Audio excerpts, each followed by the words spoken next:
to the 2027 elections, 3 senators in Kebbi State have joined the trend. The 3 Kebbi senators from the opposition People's Democratic Party (PDP) have defected to the ruling All Progressives Congress (APC). The trio announced their defection in separate letters addressed to the Senate, cited the leadership crisis within the PDP, characterized by unresolved litigations and deep internal divisions. Now let's share the story by TVC News' Tijesu Adeoye with you. The wave of defections sweeping through Nigeria's political landscape has again hit Kebbi State politicians, this time at the heart of the National Assembly. On Tuesday, 3 senators representing Kebbi State dumped the opposition People's Democratic Party for the ruling All Progressives Congress. Senators Abdullahi Aliero of Kebbi Central, Abdullahi Yahaya of Kebbi North, and Garba Maidoki of Kebbi South announced their defections in separate letters read by the Deputy President of the Senate, Senator Jibrin Barau. I believe it is in the best interest of the constituency that I represent to take this step at a time when the state governor is making tremendous efforts to develop the state and bring prosperity to its people. The lawmakers say the APC provides a more viable and progressive platform to deliver on their mandates.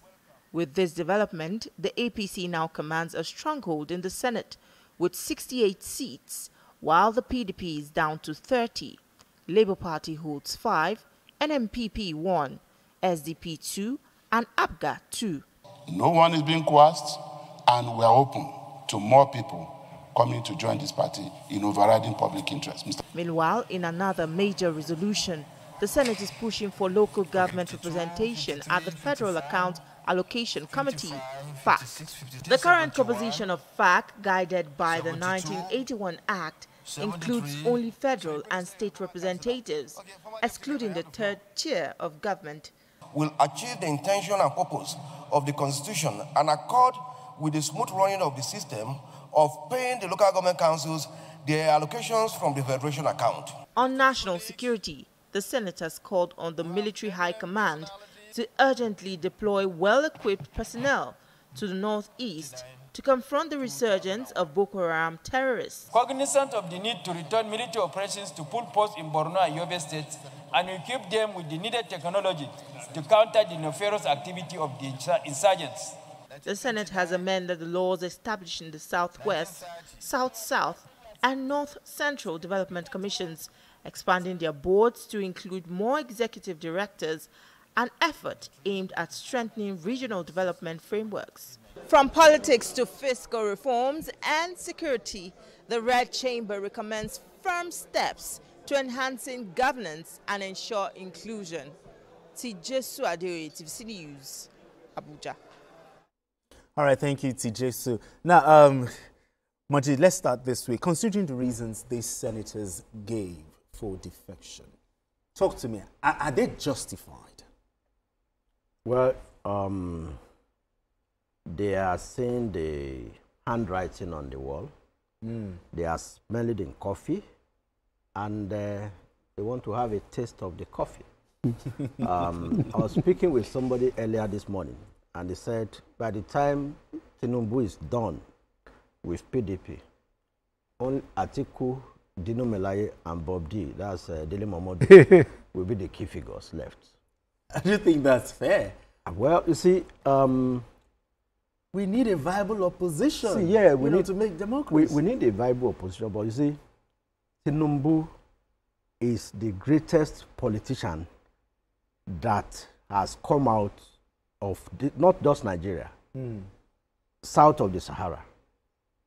And Fashola said, if you underestimate him, you are doing so at your peril. In 2003, he was the last man standing in the southwest. If you look at the map of Nigeria then, one tiny corner in Lagos, 2003, when Obasanjo routed the southwest. Exactly. So, but he remained.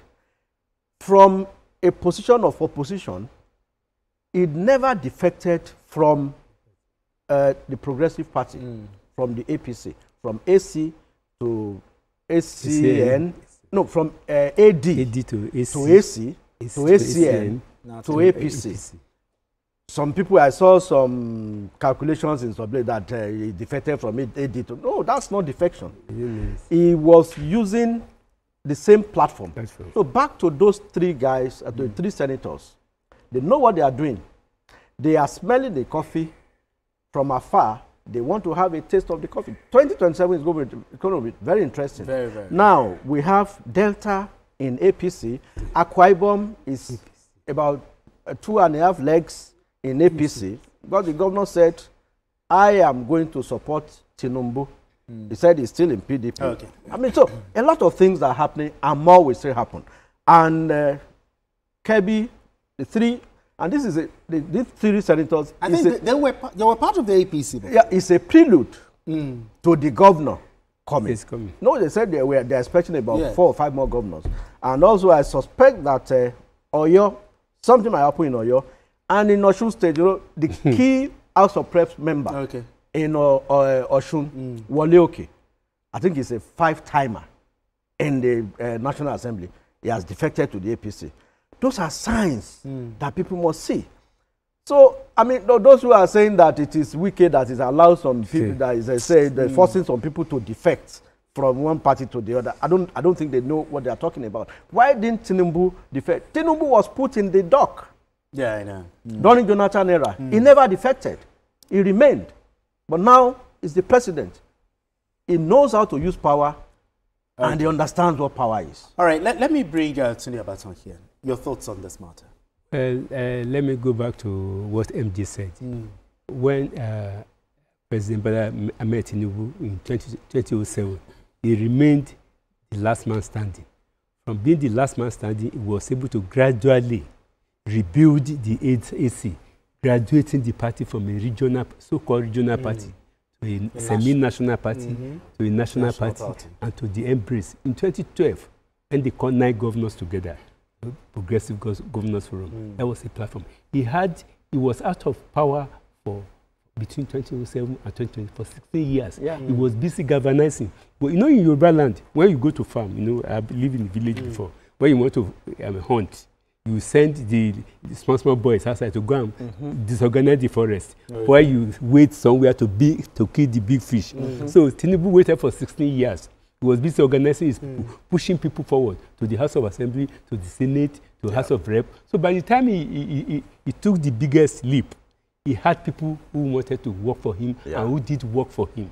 And like Obasanjo said, no matter what you like, it's the greatest political strategist we have today. So the thing is that if you are unable to organize your house, you only leave your door open to somebody who is stronger than you. So PDP, because of ambition, the problem with PDP today is because of the ambition of some people who wanted to be presidential candidate by all means. So, they have left the door ajar. It is article.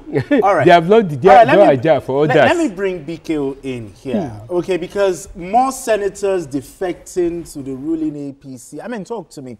What's the implication of this, you know, for the opposition in the Hollow Chamber? Because we have the APC now at 68 members, PDP down to 30, Labour 5, NMPP 1, SDP 2, ABGA 2. I mean, what's the implication for the opposition in the Hollow Chamber? What it means is that even when contentious issues are not easier for the ruling party, if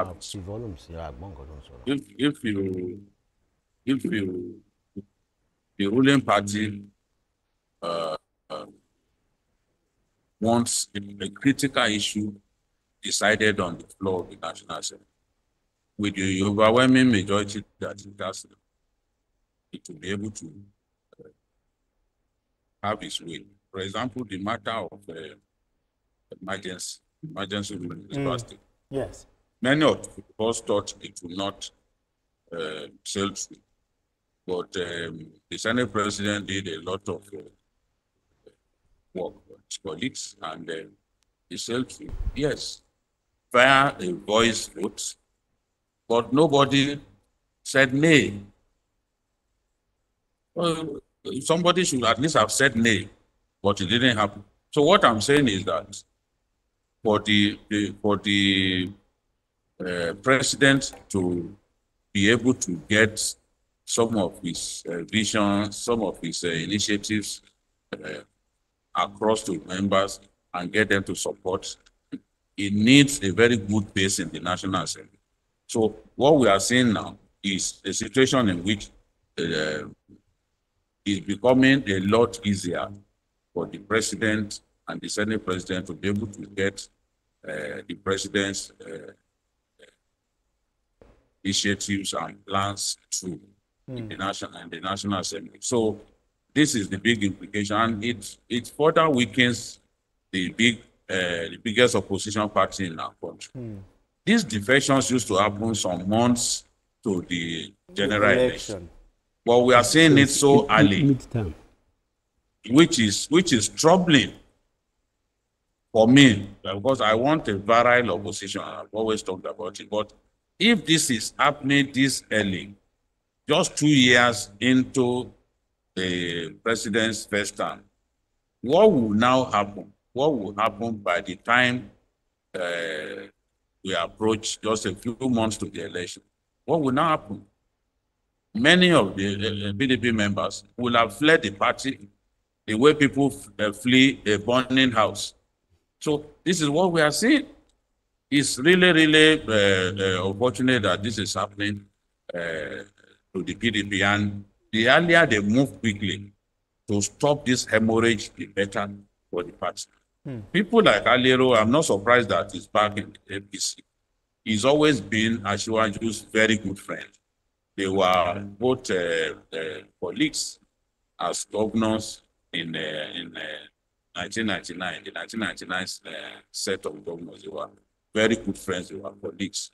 He left the party in anger because he felt disrespected by the former government, especially in the compilation of the list of delegates. Aliero is the strongest politician in Kebbi State. He's always been very strong. So he felt insulted, and then he left the party. And APC paid a heavy price. When I saw the way people were leaving, his supporters were leaving, I predicted that APC would lose the presidential election in Kebbi State. And APC lost the presidential election. It was due to the way people moved out of the party now. But I'm not surprised that he's back to APC now after a meeting with the president. He's gone to the party because of his friends. Okay. That's the most important, although they are talking about the divisions, the unresolved issues with the PDP, the divisions here and there. Politicians will find a reason for defection. In any case, the Supreme Court has affirmed that courts have no power. Yeah, exactly. To determine who can be sacked on account of defection. That is the speaker. It is the speaker that can declare the seat vacant. So it is the Senate president in this case who can declare the seats of defectors vacant. Okay. That is if he so wishes. Absolutely. So the Supreme Court, in deciding the Rivers matter, already gave power to the speaker and not the courts to determine who can lose their seats in the effect of defection. So they've moved to the ruling party, and I can say that they are not going to lose their seats on account of that, based on that Supreme Court. All right, gentlemen.